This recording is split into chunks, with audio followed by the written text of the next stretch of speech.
قرآن پاک نے چیلنج دیا تھا، اگر قرآن پاک کا مثل لانا ممکن ہوتا نا تو بدر اور احد کے اندر وہ تلواریں لے کے کبھی نہ آتے، بات ہی ختم ہو جاتی۔ قرآن پاک کا مثل لے آتے، بات ہی ختم ہو جاتی ساری، نہیں مثل لا سکے۔ اور قرآن نے وہ جو چیلنج دیا تھا وہ آج تک قیامت تک قائم و دائم ہے۔ اصل بات کی طرف آؤ جو علم کی بات ہے۔ یہ کہنے والے تو بہت تھے کہ نبی پاک صلی اللہ علیہ وسلم کی تصنیف ہے یہ، لیکن یہ قرآن کا مثل لانے والا کوئی نہیں تھا، ایک آیت بھی کوئی نہیں لے کر آ سکا اس کی، اس جیسی آج تک نہیں لے کر آ سکا۔ انہوں نے مختلف مذہب کے لوگوں کو بلایا اور ان سے پوچھا کہ چلو بھی سارے مذاہب کو ملا کے ایک کر دیتے ہیں، ہر مذہب کسی نہ کسی نبی سے منسوب ہے، تمہارا مذہب کس نبی سے منسوب ہے؟ موسیٰ علیہ السلام سے۔ تمہارا مذہب کس نبی سے منسوب ہے؟ حضرت عیسیٰ علیہ السلام سے۔ آپ کا مذہب کس نبی سے منسوب ہے؟ خاتم النبیین صلی اللہ علیہ وسلم سے۔ آخری نبی کون ہے؟ اس کا موسیٰ علیہ السلام، اس کا عیسیٰ علیہ السلام۔ کا حق یہ ہے کہ آخری نبی میرے نبی صلی اللہ علیہ وسلم ہے۔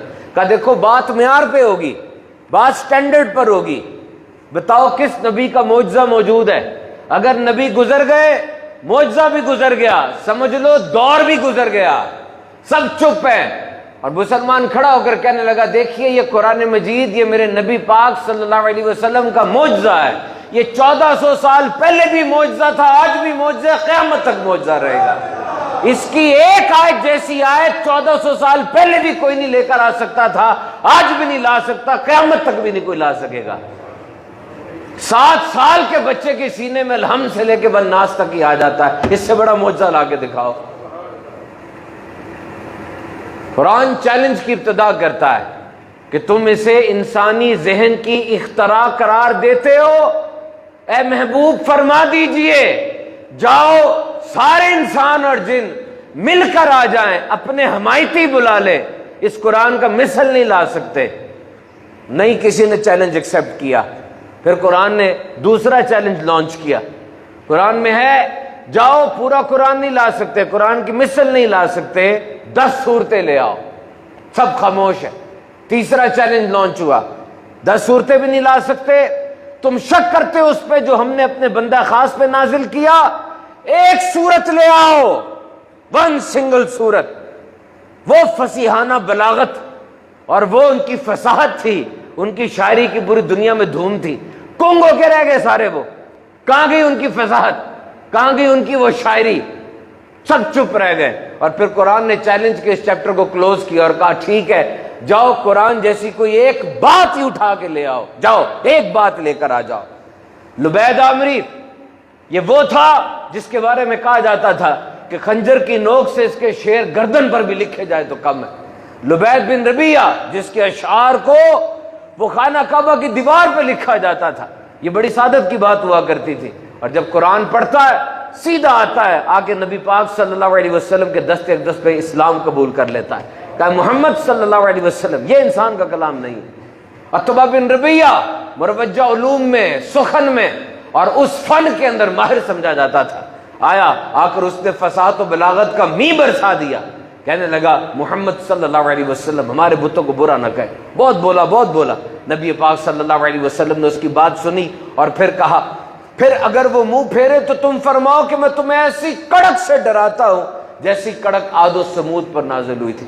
حضور کے دہنے اقدس پہ ہاتھ رکھ دیا اس نے اور کہنے لگا مجھے لگتا ہے کہ یہ کڑک مجھ پہ نازل ہونے والی ہے، مجھے بتائیے۔ یہ لبید بن ربیہ، عتبہ بن ربیہ اتھارٹیز تھی نا، یہ سبجیکٹ کے اوپر ایکسپرٹ تھے، کس چیز نے ان کو چپ کرا دیا؟ جبکہ نبی پاک صلی اللہ علیہ وسلم کی ولادت ان کے درمیان ہوئی اور نبی پاک صلی اللہ علیہ وسلم کی بے عیب جوانی، کوثر و سلسبیل میں دھرا ہوا لڑکپن، معصوم بچپن، سب کچھ ان کے سامنے تھا۔ مجھے بتائیں کیا نبی پاک صلی اللہ علیہ وسلم کے خاندان کے اندر کوئی شاعر ایسا کوئی نامور گزرا؟ نہیں۔ کیا حضور نے کسی جگہ پہ جا کے کبھی اپنا شعر کا کلام سنایا؟ نہیں۔ کیا نبی پاک صلی اللہ علیہ وسلم سے کوئی ایسی بات پہلے منسوب تھی؟ نہیں۔ ایک دم قرآن کیسے آ گیا جس نے سارے عرب کو گم کر کے رکھ دیا؟ ابن مققع یہ بھی بہت ایک بڑا قادر الکلام شخص سمجھا جاتا تھا، اور اس نے جب یہ چیلنج سنا، جو چیلنج میں نے آپ کو بتایا، یہ کھڑا ہو گیا تھا اور کہنے لگا میں جاتا ہوں اور جا کر قرآن کا مثل لے کر آتا ہوں معاذ اللہ۔ اس نے کوئی چیز لکھ لی اور لکھ کر پھر باہر آیا کہ جاؤں جا کے اہل عرب کو بتاؤں کہ میں نے لکھ لیا ہے۔ اور جب ایک مدرسے کے باہر سے گزرا، سورہ ہود کی تلاوت کر رہا تھا ایک بچہ، اور فرمایا اے زمین اپنا پانی نگل جا اور اے آسمان تھم جا، اور پانی خشک کر دیا گیا، کام تمام ہو گیا، کشتی جودی پہاڑ پر ٹھہر گئی۔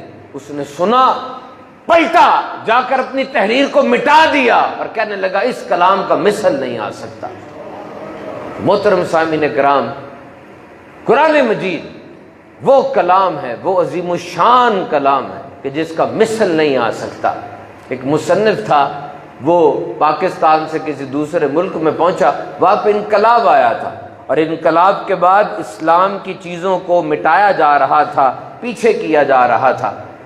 وہ وہاں پر گئے، جمعے کا دن تھا، کہنے لگے ہم نے جمعہ پڑھنے کا، جی تمام مسجدوں پہ تالے لگ گئے، وہ ایک جگہ ہے وہاں جا کر اگر آپ پڑھ سکے۔ گئے، تالا کھولا، اپنی نماز پڑھی۔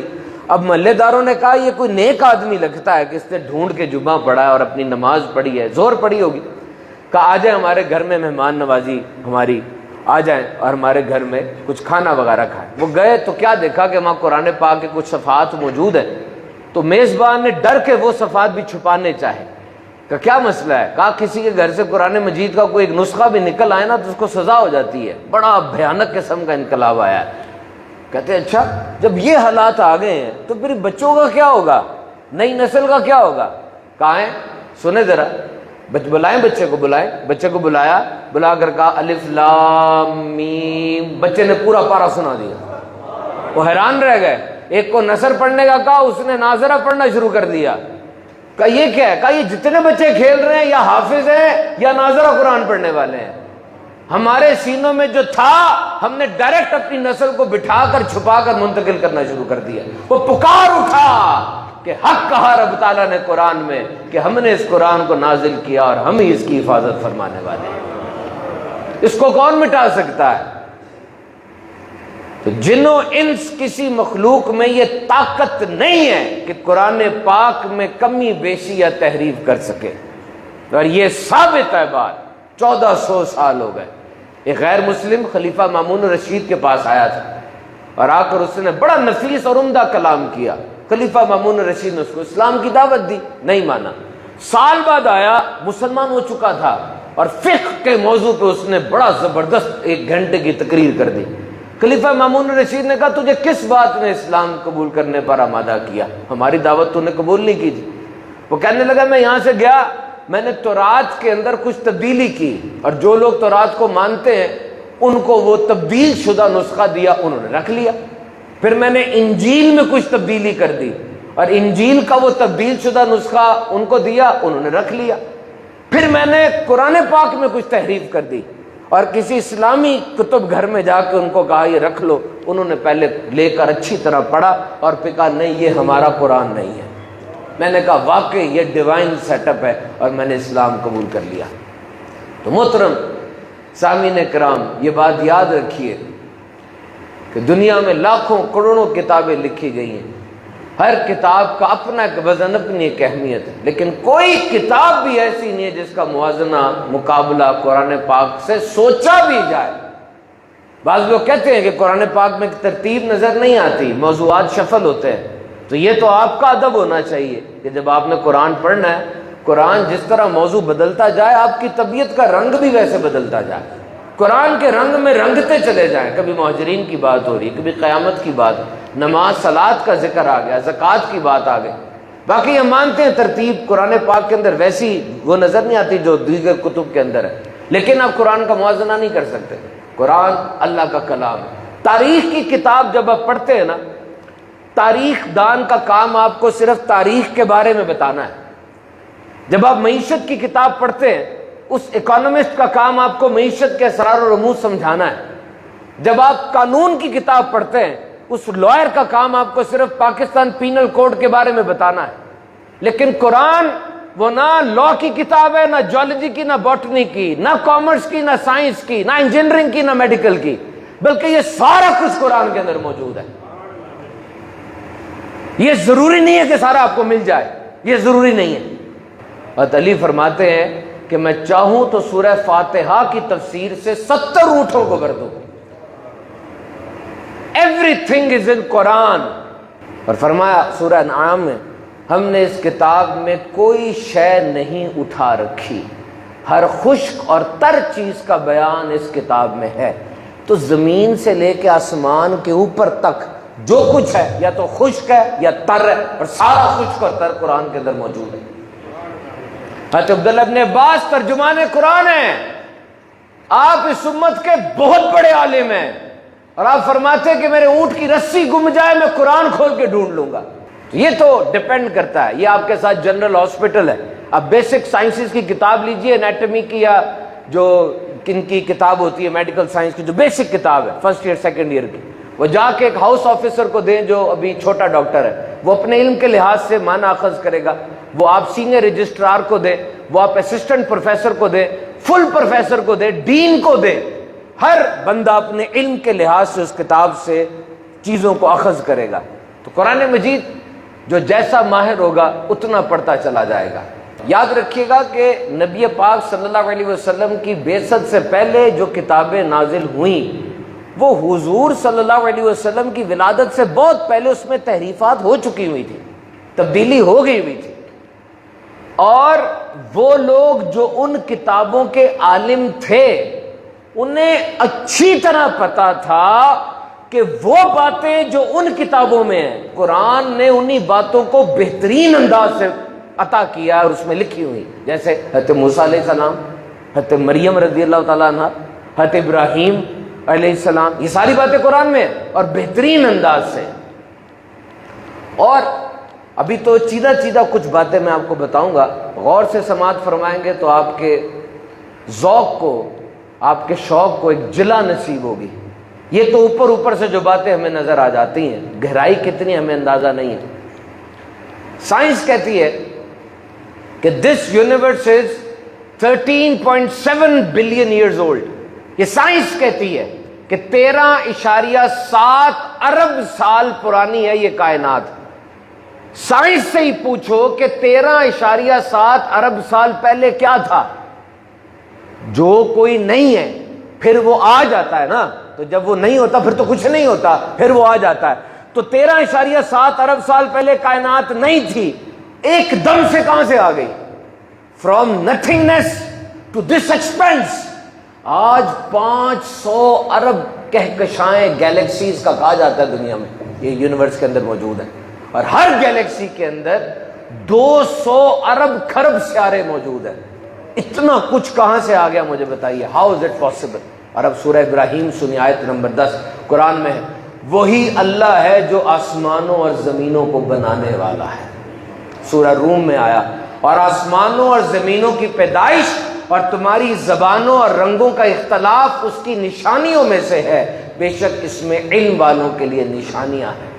آپ کو ایک پن بنانی ہو، یا بوئنگ 707 جہاز آپ نے بنانا ہو، یا موبائل فون بنانا ہے، یا چیٹ جی پی ٹی کی طرح کی کوئی چیز بنانی ہے، آپ کو کوئی سیمپل چاہیے، کوئی نمونہ چاہیے کہ پہلے نمونہ ہوگا، اس نمونے کو دیکھ کر آپ وہ چیز بنائیں گے. اور اللہ رب العزت کیا فرماتا ہے؟ وہ بغیر کسی نمونے کے آسمانوں اور زمینوں کو بنانے والا ہے. کن کہتا ہے اور وہ ہو جاتا ہے. سورۃ الانبیاء کے اندر آیا، کانتا رتقا، یہ آسمان اور زمین باہم ملے ہوئے تھے، ہم نے ان کو کھول دیا. آسمان سے پانی نہیں برستا تھا. کائنات میں کئی سیارے ایسے جن میں آگ کی بارش ہوتی ہے، کئیوں میں پارے کی، مرکری کی، کئیوں پہ ہیروں کی بارش ہوتی ہے، اور یہ زمین وہ واحد سیارہ ہے جہاں پر پانی کی بارش ہوتی ہے. فرمایا آسمان اور زمین ملے ہوئے تھے، ہم نے اسے کھول دیا. زمین سے نباتات نہیں اگتی تھی، اللہ نے حکم فرمایا نباتات اگنے لگی. اور سورۃ الانبیاء میں فرمایا، اور ہم نے ہر جاندار چیز پانی سے بنائی. ہائیڈرولوجی کو پڑھ لیں، یہ جو پودے آپ کو نظر آتے ہیں 90 سے 95% پانی ہوتا ہے. انسان کی باڈی میں 61% پانی ہے. بچہ جو نیا پیدا ہوتا ہے اس میں 75% پانی ہے.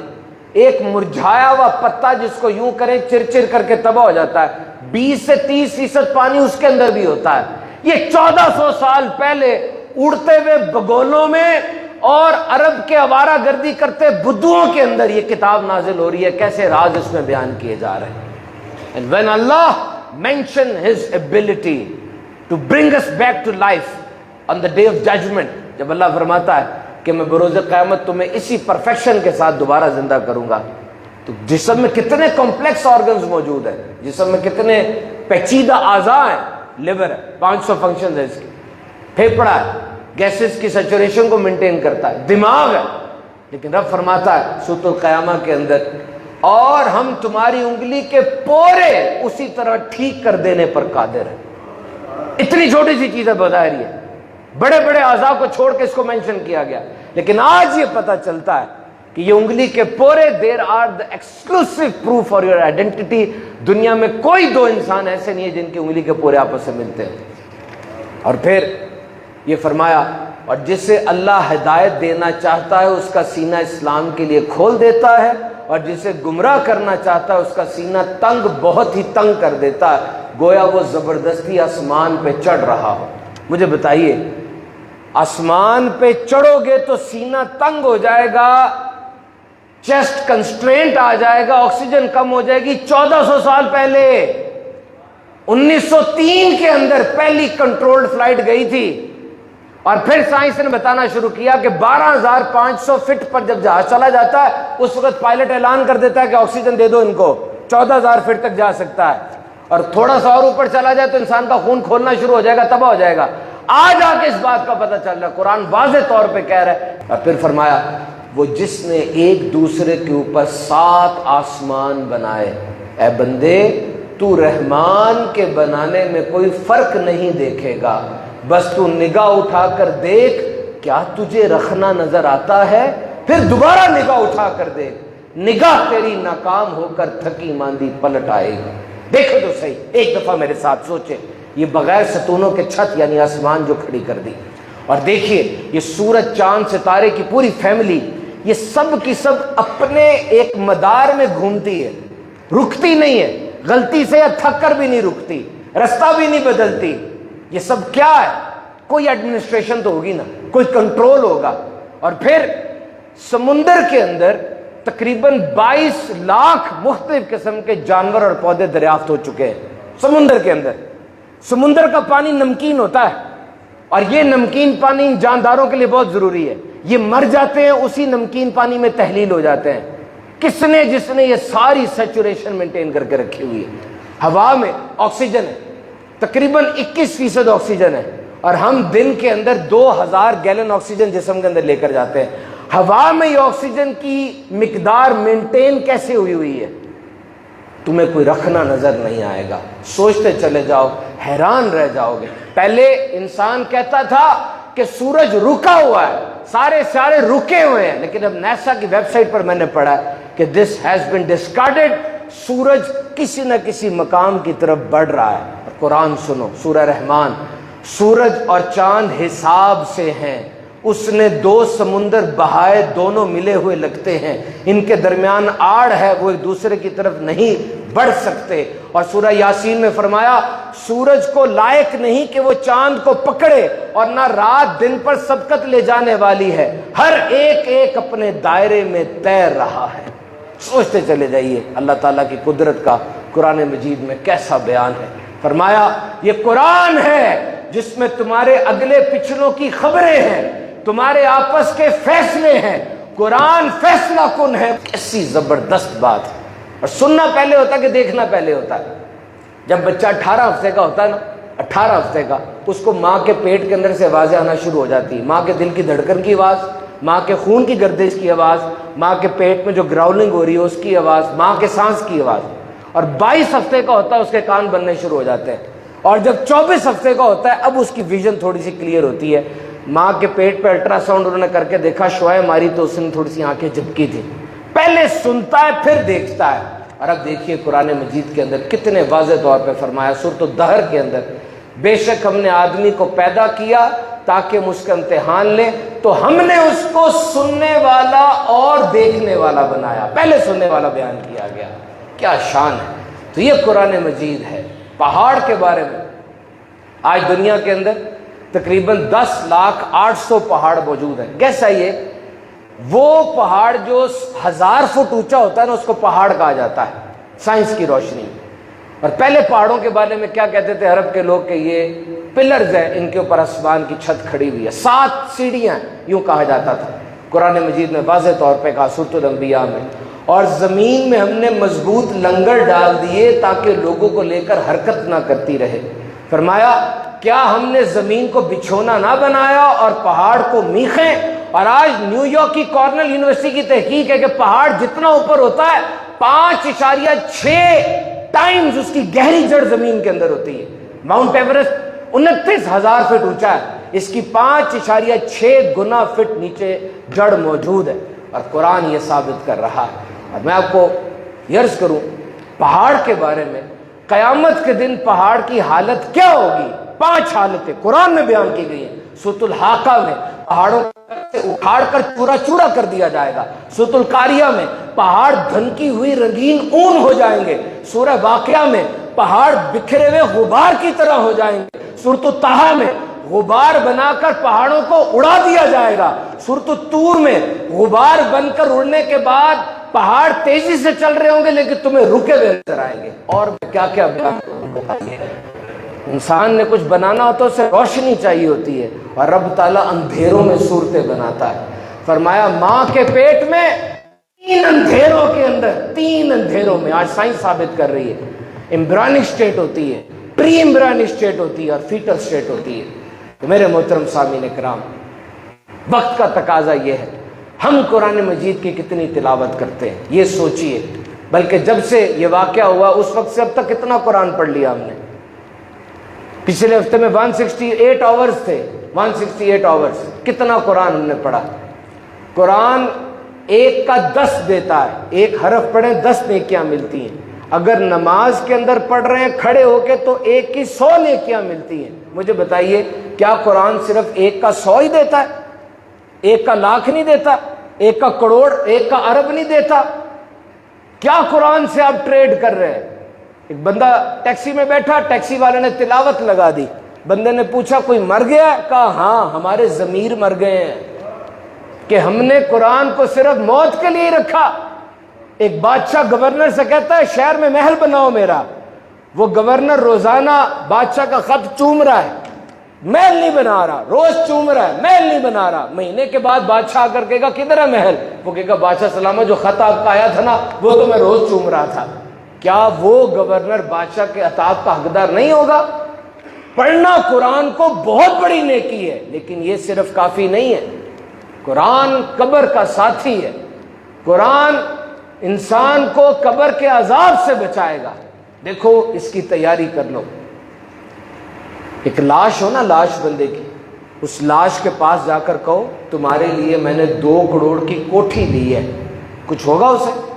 اس کو کہو تمہارے لیے بینٹلے, لیمبورگینی اور آڈی گاڑی لی ہے میں نے, ہلے گی لاش؟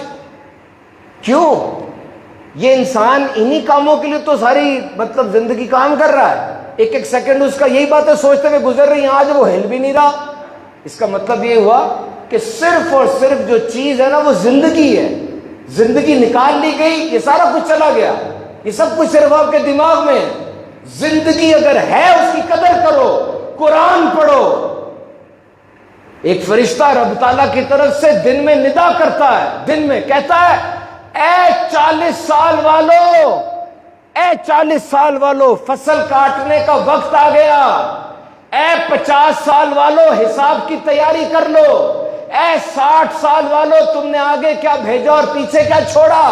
اے 70 سال والو تمہیں کس چیز کا انتظار ہے. کاش مخلوق پیدا ہی نہ ہوئی ہوتی, اور اگر پیدا ہو گئی تو اپنا مقصد جان لیتی. مقصد کیا ہے؟ قرآن مجید میں آیا ہم نے انسانوں اور جنوں کو صرف اس لیے بنایا کہ میری عبادت کرے. عبادت کے تصور کو ٹنل ویژن میں نہ لے کے جاؤ. اگر آپ تجارت کر رہے ہو اسلام کے اصولوں کے مطابق, یہ بھی اللہ کی رضا والا کام ہے. دسترخوان پر بیٹھ کے اپنی بیوی کے منہ میں نوالا ڈال رہے ہو اچھی نیت سے, یہ بھی اللہ کی رضا والا کام ہے. فرشتہ کہتا ہے کاش مخلوق پیدا نہ ہوئی ہوتی, اگر پیدا ہو گئی اپنا مقصد جان لیتی. قیامت قریب ہے, ہوشیار ہو جاؤ.